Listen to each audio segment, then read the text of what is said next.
All right. Good evening, good evening. Welcome back to another talk show, another session from a new series. This is Hurricane H, and you're watching the iHealth channel and live listening on the iHealth radio.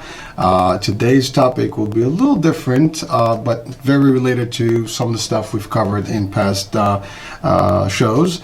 And it is called MCO World, Managed Care Organizations World. And it's really an introduction to the terminology of managed care, the world of managed care, which is a form that it takes a shape as an insurance, potential. And so we'll talk about that. We hear a lot of these terms, managed care organizations, MCOs, managed care, Medicaid managed care, Medicare managed care, MA plans. I've mentioned some of those words in previous topics. And so today we'll just kind of break down this particular entity and this particular industry, if you want to call it that, because it is an industry and it is a healthcare industry component, so it's related to our channel. And we will be covering a lot more in this particular series. Today is just the introduction and defining a little bit the world of managed care and what it is, what's the connection, who's what where, and then ultimately in the future episodes of this series we'll talk more and deep dive into specifically with a focus on the government programs, managed care types, and how they operate from soup to nuts, from A to Z. So that being said, the definition of managed care as a whole is basically a healthcare delivery system that provides preventative care and also kind of reduces or controls the healthcare cost. And obviously somebody runs these types of concepts, and these are managed care organizations, and they take different forms and shapes, and many groups can be formed as MCOs, and so those could be providers, individual provider practices, it could be groups, it could be managed organization, in the provider settings, hospital systems, independent practice associations like IPAs. So these are all different groups that actually can get together, and a lot of the insurance companies that deal with the government programs, for example, have been pretty much created started by MCOs or managed care organizations, and a lot of those are the providers who actually get together and contract with insurers and ultimately or create their own insurance companies to provide healthcare types of policies to potential members.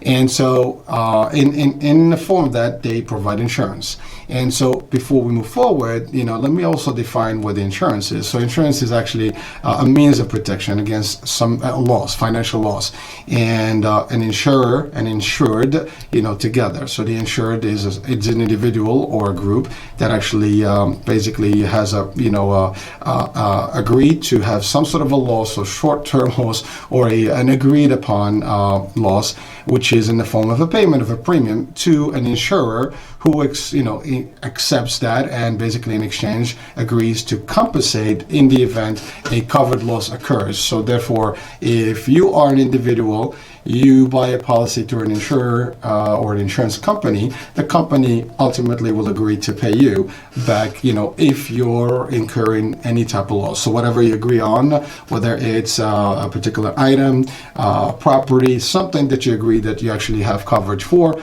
it could be, basically those items are listed, enumerated. They give you, some sort of a process in place and some in terms of deductibles and what's covered, what's not covered, and so on and so forth. You agree to the terms. And ultimately, if that risk, if that particular loss occurs, the insurer, ultimately compensates, for that, that loss that you've already agreed upon in the first place, if that makes sense. So that's kind of like the concept, So and again, it's not a new concept. We probably all hear about insurance. Everybody has some sort of an insurance policy, and they come in a lot of different forms. Most of these policies are pretty much in the commercial world. And so we refer to it as commercial insurance. And commercial insurance is, kind of a term that distinguishes itself from anything that is government insurance. And so commercial insurance can be done pretty much by any public, for-profit entity. Basically those are companies that are for-profit and, or they're public, and they actually put policies together. And us as individuals or groups or employers, basically buying policies from them, and pretty much to cover our employees or ourselves, our families, for particular, loss prevention. And so there's a lot of different types of insurance policies out there, open insurance types. So there's life insurance. Again, with life insurance, a little different. You're not, going against anything in particular that's a loss. The loss is for somebody's life, and then the beneficiaries of that particular individual will be the beneficiaries, of that particular policy, and they're the ones who will basically get that compensation. God forbid that person passes on. So, and there's also, health insurance, and that's actually where we're going to focus more in the world of the government programs.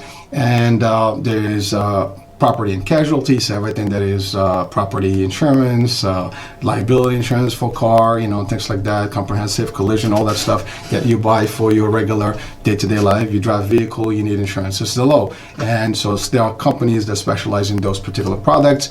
And when I talked in the previous series, the broker live, we talked a little bit about in general what brokers are, and we focus more on the Medicare or government or like accident, type of health insurance. Accident and health insurance specifically. But then for that same reason, some of these other policies that are available, some other courses and some other brokers that are out there, they specialize in the property and casualty world, and therefore they cover specifically the items that I just mentioned, which is basically anything property type. And then you have, fire protection, there's workers' comp insurance, there's all kind of levels of insurance out there. There's marine insurance. So if you think about it, there's an insurance policy for it. That's kind of like, literally how we, just, joke about it, but that's a fact. And there are, balloon policies, there's, comprehensive policies, there's package policies, there's all kind of stuff that you can literally in the commercial world. And these insurance companies basically go to the local state, they file in, they become, an insurer, they have an action insurance certificate as a provider. And once they have that, they can, of course, they have to go through a lot of scrutiny and regulations, processes that we'll probably discuss in detail as we go into deep dive with this particular series. And we'll break that down, step by step as what's needed, which government agencies, time frames and things like that, some of the requirements and some of the contingencies that, the government has for these insurers. And so that's the insurance. And again, that's commercial. And then you have the government insurance products or government insurance, policies that are issued by the government. So Medicare, federally qualified. We've talked about that with the Senior Health series, at least as an introduction. We'll deep dive again in that particular talk show series. And then you have Medicaid, federally funded, state, run and, mingled with the funding there and the operation. And then you have like some of the state, insurance, for children. So like the CHIP programs. So those are some of the government, products out there. And then you have the actual managed organizations that actually, as we started the conversation, which is this particular topic series topic, MCO world. And so the managed care organization is kind of like, contract, either with individual commercial, insurers or with the government and create their own insurance companies that are specifically like Medicare or government program managed care type organizations. And so in our focus, we'll concentrate more a little bit on the managed care in the world of government. So Medicare managed care, Medicaid managed care. But before we go deeper dive into this, I want to go back a little bit in the history of those types of programs. So we all know about Medicare. I kind of introduced some of it, and a lot of us may know more about Medicare than we think we know. And there's also the Medicaid. And in the world of Medicare or Medicaid managed care, there's a lot of discussion. Prior to go there, there's also the form of these insurance. So a lot of these insurance products come in kind of two different, main buckets. So a PPO, preferred provider organization, or an HMO, health maintenance organization. So depending on the actual definition of which type of product they constitute or put together, there is some limitations to or some differentiations. The first limitations or differentiation between one and the other is really networks. So the way it works, these insurance companies develop these products, and if they develop or they're licensed as an HMO, they'll have to have a network. And basically the main difference is you'll have to have a primary care doctor. We used to refer to that as a gatekeeper, someone who actually you have to go first, see, and then they will ultimately determine if you need any other specialty type of care or follow up with a specialist of any kind. And then you have a network, and you have to be confined to that network. And that's kind of like more or less how the HMO works. So you can't just go. There's usually a referral between the primary care physician to a specialist or any other services outside of the primary care settings other than preventative. And then you have your PPO, which will be, again, the preferred provider organizations. They give you a little bit more. There's a network, but there's an ability to go outside the network, if you're willing to pay the extra cost for that.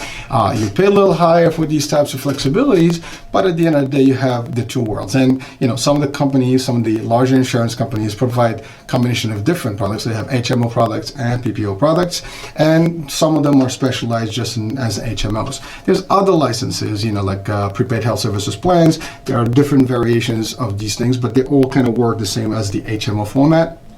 As I had mentioned in the senior health series, there's also private fee-for-service, different type of coverages for specific products. So there's a lot of different things in details that we can talk about as we dive into the MCO world and managed care or Medicare and Medicaid managed care worlds. So the next sessions we'll go into a topic and we'll just break it down step by step. So that's kind of like the overall picture of the managed care world. So I'm just gonna backtrack a little bit. So I had mentioned before, I started in this industry about a little over 25 years ago, and at that time, managed care organizations started booming in the government programs. And the reason is, there was a template, there was a model in the commercial world, and the commercial world was working. I mean, they've been in existence for many years. Mostly the Nether Blues, the Blue Cross Blue Shields. You had like in New York at the time, Health Insurance Plan of New York started in the 50s. So some of these plans were like literally the pioneers and started in the commercial world back then, and primarily to cover employers and employees and in a different variety groups, small groups, business, those kind of things. And then people also had the ability to buy policies direct for themselves, individuals, or for family packages, and those are all commercial. So you get a package, you see the one that you can actually afford in terms of deductibles, premiums, and all that stuff. You pick it. It gives you a set of network that you can go to, some benefits, prescription drugs, no prescription drugs, vision care, no vision care, dental care, no dental care, or you can buy different policies separately and have a different kind of portfolio of policies that you have and different cards that you can use for different services needed. But then that system was good because it was kind of like managed properly. These companies know how to work, in their risk, share. So basically, the insurance world works very simply. You have enough people enrolled into a product or a plan, and some are sicker than others, and obviously all the premiums go into a pool that's shared across the board. Some people are sicker than the others, so that's kind of like how it manages itself. Obviously there's a whole process for that, but in a very simplified format, that's how it goes. So insurance company gets all these dollars and they manage the care of each individual based on their need, and that's why they have those kind of formulas of gatekeepers and care managers and authorizations and referrals to just manage how that process is. And so there's no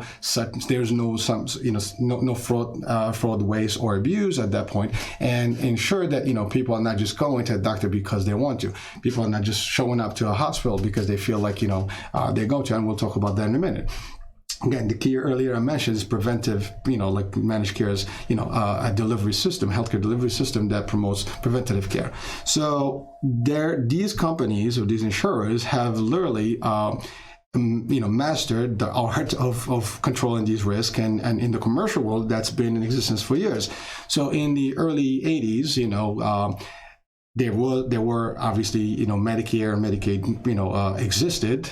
So the state programs existed for the people who have, a certain level of poverty. And if they met a certain federal level of poverty or below with some resources, they qualify for state programs, Medicaid specifically, and or other state programs that are available. And then you have the folks that are on Medicare. They just had their red, white, blue card at the time, the original Medicare, but they had to have co-pays and co-share and co-insurance and all that, with some sort of a Medicare policy. But that, we'll talk about that in a minute, because that happened later. So in the world of Medicaid specifically, there was a lot of utilization. And in the early 80s, there was really a big, law. And in the government, obviously, someone has Medicaid, they qualify, what happens? They'll go, and we used to joke about it, you have Medicaid, you have an actual gold card. And it's like a credit card for care. You can go to any provider at any given time and basically show the card, as long as they are approved by the state to be a Medicaid, provider. You can actually see yourself, at that facility. So, and they can see you and provide you care. And with that being said, there was obviously a lot of utilization, and not so much because, people, have the card, they just go, but people feel sick. And, ultimately I'm talking about this show today, and we are facing a pandemic across, the whole globe. And so insurance is a very big piece of our, healthcare, and that's why we cover it. That's what my, background is, and I've been in it in a long time, and understanding that it's a needed, as I said last time, evil. You cannot, necessarily live without it. I mean, you can. I mean, it'll cost you a lot more to actually see providers whenever you want to, if you're gonna, be a self-pay and just keep paying. And God forbid, you have a catastrophic event and you go to hospital, that you could lose, an arm, a leg, a shirt, the house, everything, right? Your savings, many, we've heard cases, over the years where people literally get, devastated by medical bills. Then you get into, collection agencies and this stuff, and sometimes literally people, lose everything. So the managed care concept came. So if you do qualify based on your resources and your income, and you meet the certain criteria for any state, then you qualify for Medicaid. So in the past, you did. You get the card, you can go anywhere. And so people literally, and this is just true historic facts, people that had the card, they did not have any reason not to go to a doctor when they felt ill, right? So it's not like, I get a fever, do I go to the doctor, do I go just buy Tylenol? They will literally sometimes don't even have a primary doctor. So they just walk into an ER when they feel sick, and that's it. Now, we all know if you go in an emergency room, the first thing in the emergency room is, they're going to take you, they're going to triage you, they're going to take you inside. And if they feel something, they'll probably, hold you for a few hours and then discharge you. But that little brief moment that you spend in the ER can be very costly. It can be a few $1,000s, from bill to the actual government at that point, especially in those days. And, of course, the government has some restrictions. They don't just pay whatever, they're being told. But at the end of the day, it adds up. If someone goes to the emergency for every time they have a cold or a flu, or they just have a stomach ache, that can add up quickly. And so there was no controls. There was no measures. There's no way for them to know who's going where. And so that was one. But they do know that, the commercial plans had controls, because they had the networks, they had the gatekeepers, they have the referral, the authorization, the pre-auths, they have all the processes in place. So therefore, why can't we just kind of copy that and kind of organize it, and control a little bit our, at least visual in terms of what our healthcare costs going to be for a particular year, for how many people are actually in the roles of this particular program. So if there are 100,000 people in the Medicaid program in a particular area, we know how, who they are. If we can control them somehow and be able to provide them all the care they need, but with the right, body to kind of control those deliveries and how the access is, then maybe, the government can literally control the overspending in this particular area, but still be able to manage and provide the best potential preventative care to these folks. And if they need anything advanced, care, and more than just preventative, they will get it, but they'll get it in due process. They'll get it with the right authorization, and not, just because somebody. Now, remember, we're talking right now, so far, I'm just talking about the consumers and the participant in these programs and using the services, but there are also other factors that were involved in those days. And because the program also didn't pay much, to the providers. So I mean, these programs, Medicaid, government, programs did not pay a lot, to the providers in these days. So what happened then is that, as a provider, I would probably overbill. And while that is, fraud, waste, and abuse, today is very heavily regulated. Back in the days, we've heard about cases of doctors, getting, arrested or, indicted. There was indictments and things like that for these folks, and their, fraud and, basically using the system to their advantage, whatever. So there were a few cases, the historic cases, in a lot of states. And so between the overutilization of the actual consumers and the somewhat level of abuse with some providers, and those two combinations basically cost an arm, and a leg to the government, and they had to find a way to control that. And so the way to do this, they looked at what was working, and what was working is the commercial plans that were in existence. They had an actual platform that was working. They had an actual model. They had a pilot program that was successful. So they thought about, well, how do we do this? So they started kind of doing a test run, for anyone that had Medicaid. And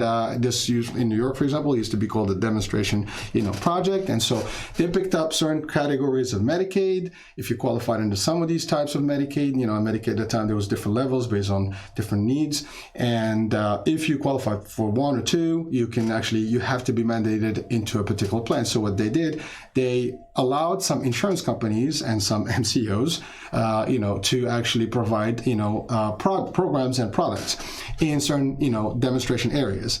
And so some providers, got themselves together. They went to the government, they applied, they got approved, and they got licenses to provide insurance products that actually specialize in these particular government programs. At first, it was Medicaid and the CHIP programs, or the State Insurance for Children programs. And so those kind of, were the first programs. And actually, I mean, literally, I was one of the very few, or first people that were actually agents in this particular world at the time. So we were the first, kind of troops out there trying to talk to people and converting them from what we used to call fee-for-service Medicaid into, the managed care Medicaid. And of course, there was a lot of resistance when we were out there. It was very brutal because you talk to people and they look at you like, why am I going to view my card? I can go anywhere I want. You tell me I have to be going to this doctor. I cannot go here. I cannot go there. It was a very, very difficult task ahead of us because we had to convince these people as to what the benefits are. And the key benefit really is simply this. If you keep going, and I always ask the question, do you really want to go to the emergency room every time you actually have, a headache or you feel you have a cold? And have you been to the emergency room? They said, well, usually people answer to me and the answer will be like, well, no, I hate the emergency room. Well, why? Because I go there, spend time, and they give me, just a note, go see your doctor, and Monday morning, whatever it is, the next day, and they give you some Tylenol just to keep the pain low, and that's it. So that was kind of the reaction. I'm like, well, would you rather do that, or would you rather have an actual provider that provides you the best care that you need and knows your history, knows everything, they have your file, they have your records, and be able to manage your care and prevent you from actually going to an unnecessary trip to the ER, and basically that's it. And if you can get all that care and you don't need to wind up in the emergency room overnight, you don't have to, right? So people are like, well, that makes sense. And then they started slowly coming around and, buying into the concept. So slowly but surely, these insurance companies started flourishing, and a lot of them merged out, and a lot of them, started to be successful. And obviously, the program succeeded slowly, and in no time, in a short time period, a lot of people, started getting into the managed care in the Medicaid first, and then in that same time frame, so in the late 80s, early 90s, that's kind of like where it all started trickling. Then the Medicare, kind of started also in the world of managed care. So it works for Medicaid. Why don't we try in the Medicare space as well? So now there were different contracts at the time. The CMS, or the Center for Medicare and Medicaid Services, used to be called the Healthcare Financing Administration, or HCFA. So they actually the ones who said, okay, we're going to do this as well. But they were basically the one that controlled the Medicare, funds as well. But at that point, they said, okay, it's working for these guys. We did the demo here. It can work as well for the Medicare. So they did similar concepts, and some plans also applied to actually provide these Medicare Advantage. Well, that was not the call then, the Medicare, managed care piece of it. So some of these plans had Medicaid managed care and Medicare managed care products at the same time. And of course, it was just starting, and this again, it was in the early 90s, and that's how it started. And ultimately, by the late 99, 98, 99, in a lot of the states, they started mandating for anyone that actually had Medicaid to actually select a plan or be assigned to a plan. So they got basically mandated into health plans and managed care, and MCOs. And ultimately, if you became, Medicaid eligible at any given time, and you basically applied through a state program, you qualified. There were a few exceptions in the beginning, and then ultimately everybody had to roll in. So by 2000, 2001 is all done. Everybody, you qualify for Medicaid, you apply for Medicaid, you wind up literally right into a health plan. If you don't select one yourself, it gets assigned to you. Now, of course, you can move from that plan if you're not happy. There are ways to move from plan to plan. But at the end of the day, those are it. Those were the rules. So eventually people had no more choices. They're just like, I can go whatever I want. I don't want to join the plan. I'm free. It stopped. In the beginning, that was the case. They had the choice if they live in certain areas. If they didn't live in certain areas, they didn't have to. But if they live in certain areas, they must have joined a plan at that point. Ultimately, across all the nation now, pretty much everybody's mandated. You have Medicaid, you join the plan, and there are several plans you choose from. Each plan has a set of benefits that they offer you, typically under an HMO format, health management organization. You have primary care, you have a network, you have referrals, you have authorizations for services that you need. Very few services don't require referrals or prior authorization, and those are usually your preventative, visits, like, the wellness visits, initial visits, like once a year type of visit that you have to do, like the checkups. And then you also, like, for women, OBGYN types of services. Some of these services do not require the referral and are open. And there are some mental health, variations and things like that. But at the end of the day, you still have to be within a network. Exceptions are made to go outside a network in some plans, depending on the plan you pick.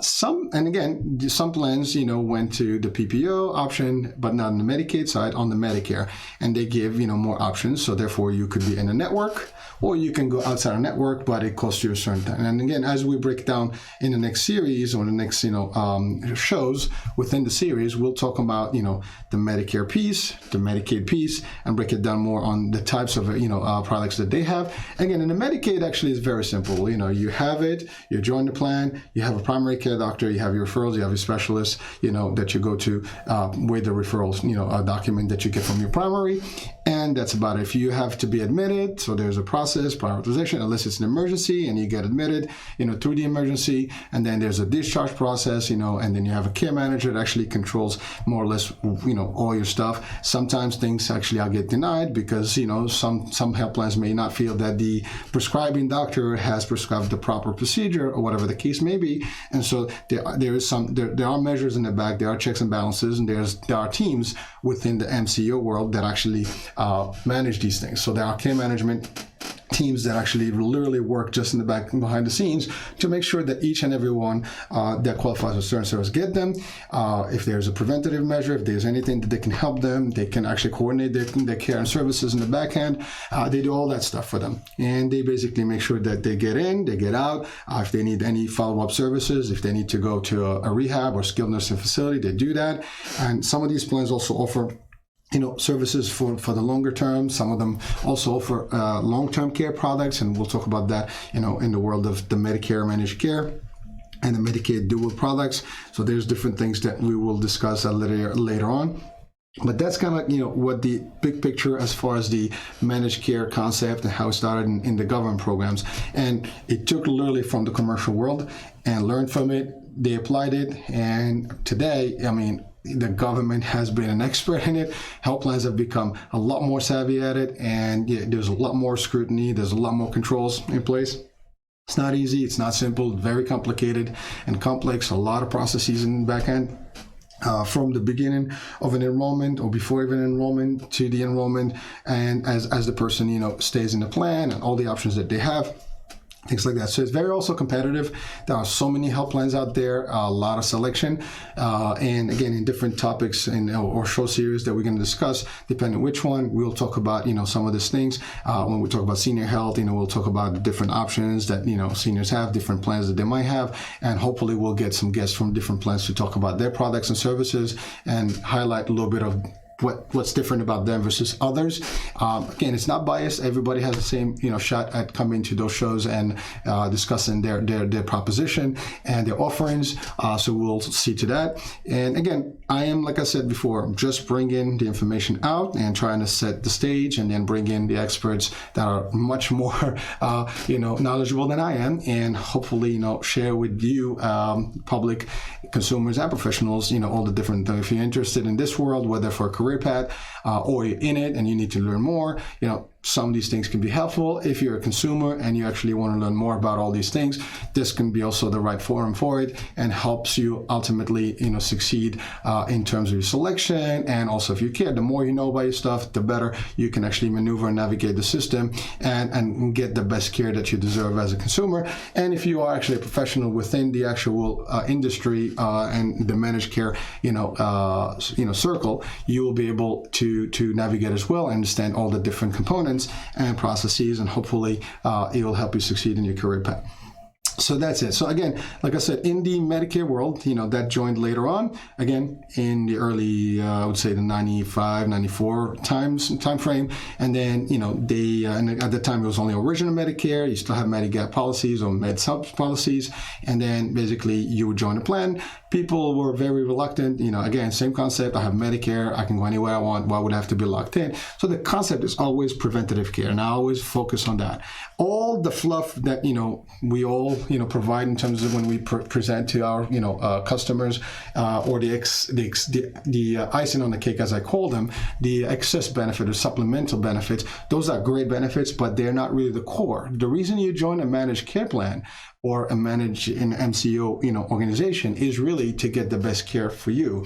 There is a team that is actually going to take care of you. So, and I'll simplify it this way. If you have Medicaid card, and this was before, and even today, if you have a Medicare card, you have a card that pays, partially to a degree, your care. Even if you have a Med-Sub policy that matches it, adds up, and helps you pay for your bills, that's great. But you don't have a care management team that is with you. When you have a managed care organization or managed care plan or a health plan that is taking care of you, then you have an actual physical team behind the scenes that is working for you. And every member in any of those plans has a dedicated care manager to them that has them in their caseload, and their responsibility is to follow their stuff. So some people are diabetic and they need to adhere to their to their medication. They have blood pressure, problems, and so on and so forth. They have high cholesterol. These care managers and their primary nurses, their job is to actually monitor these cases and look at their adherence and things like that, follow up with their members, make sure that they get their meds. Sometimes they intervene, they come to the home, they do visits. There's a whole different thing that happens with the nurses. They really care about their members. And I can clearly say that. I've worked with a lot of the care management teams in different health plans. And the one thing is, as a salesperson, we were always looked at, well, you guys are the salespeople, you care less about these people, which is not true. We do care. We're actually the first ones to help them get the best care. And you can probably see it. I am actually passionate about this. I love to actually provide help and assist these folks to get the best care that they can get. That is for them, not any plan, just sign them up because I want an enrollment or a sale. No, it's put them in the right plan that makes more sense for them so they can get the best care that they can get, and they get the preventative care, ultimately wind up, with the best, health, in their life. So, and hopefully make them live healthy, happy for a long, long time.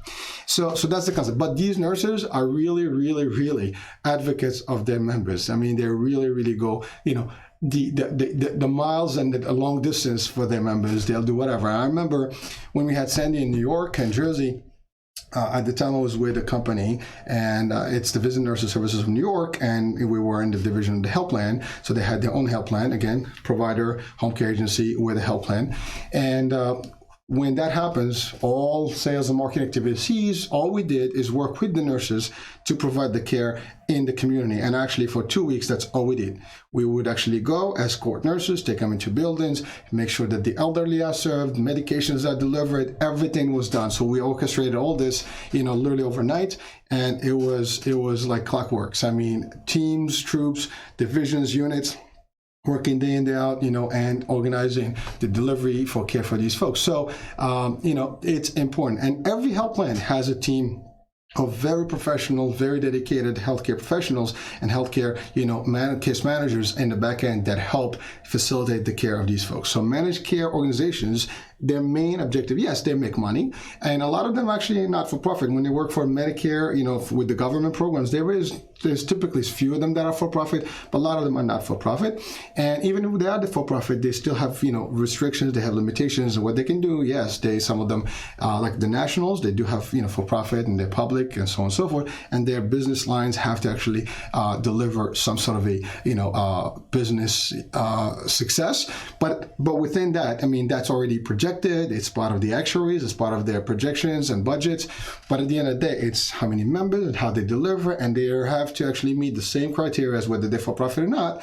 And even the not-for-profits, they still have surpluses, which ultimately are returned back, the next year in terms of benefit services that are added to the portfolio if they actually, have a successful year. But at the end of the day, all that stuff is benefiting the actual consumer, you as a member.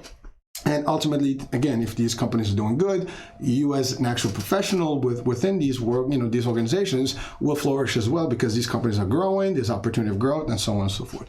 So again, it's a win-win for all, but really the concept, and also the other part is that because there's coordination, they work with the hospitals, they work with the providers, they work with the pharmacies, they work with the actual network of doctors, that they have. Sometimes there's even incentives to make sure that these doctors go beyond, the call of duty and make sure that some of these folks actually are flagged if they have any type of, chronic, issues and things like that, if they have medications. So when they can, when they go to those doctors, everything's prescribed.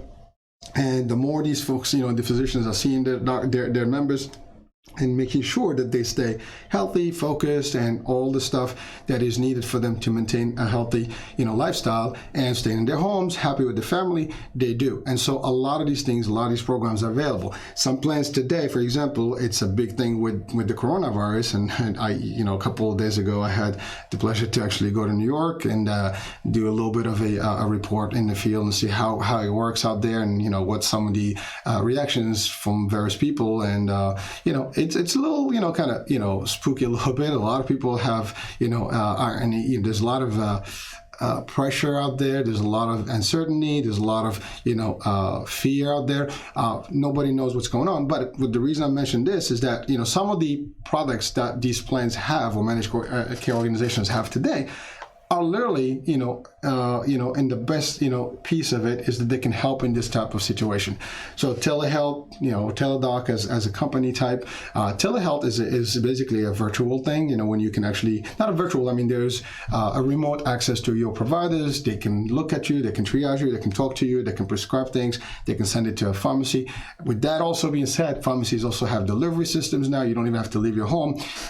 With this whole pandemic, issue, a lot of people have this fear of going out of their homes and interacting and mingling with the crowds. Well, a lot of these services are available. I mean, I met with a company the other day, and their job is actually to do this. They're a pharmacy and they're big. They have a delivery system. They can come up. There's they can get you your prescription right into your footsteps, right, your door, your steps.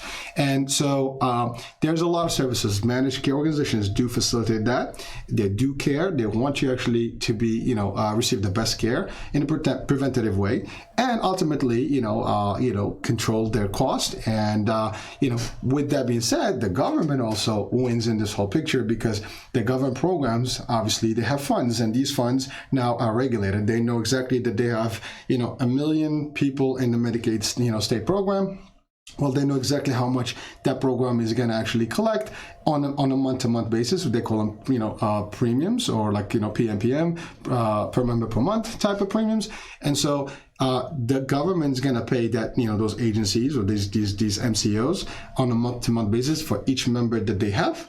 And then in exchange, that particular managed care organization is going to take that money and facilitate different contracts and agreements with providers, whether it's a capitation, which means they pay them a certain amount per month per member that they see, or they can do fee for service or, scale type, where there is, a list of fees for different services that the providers can bill for or send claims for. And ultimately, they know exactly what their costs will be in advance. Of course, there's always outliers, and you have people that are actually extremely ill, and so that's factored in. That's where the actuaries come in, and they do all these studies in advance, year after year, to see like what their risk ratios are, what the variation between high risk, low risk, things like that. And they come up with some nice composites, and then with there's a membership projections, and then you ultimately have your payments on a month-to-month basis from the government. So the government gives each plan X amount of dollars based on what their premium is. They set up also the regulations and the star systems. Now, for example, the Medicare plans, they have a star system, so you have to meet certain criteria. They're just not going to pay you. They pay you based on your star ratings. The more you get, the more stars you have, the more you get payments. Thus, and therefore, you can actually give more to your members and provide the better services and better plans and better, benefit packages to them. So again, it's a win-win for all. The government has controls over the cost. The health plans, become successful and ultimately, sometimes have a surplus or a profit.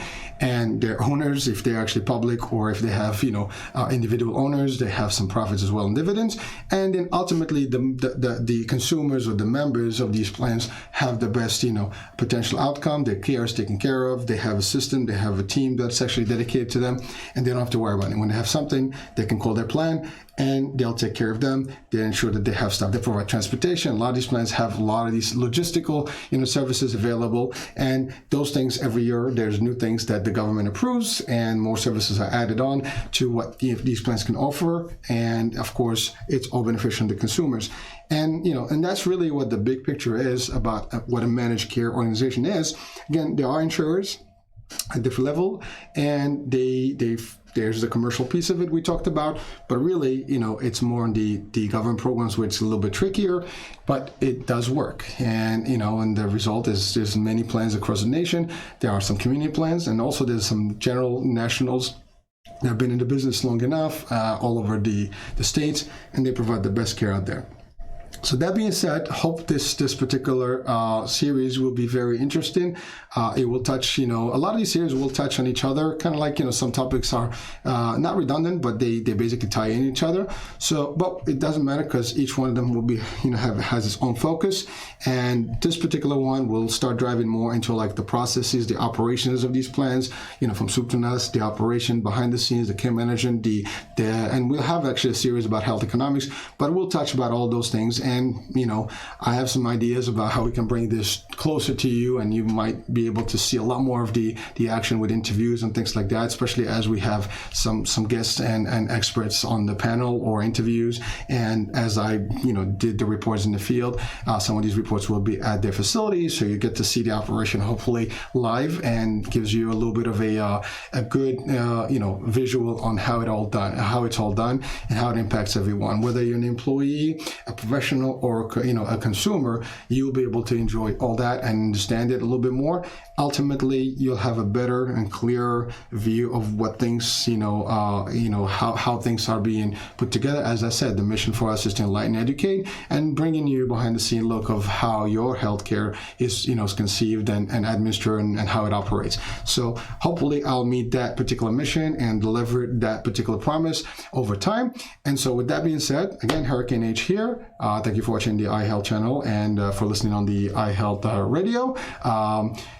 We will talk to you soon. We'll see you at the next show. Thank you very much. Have a great night.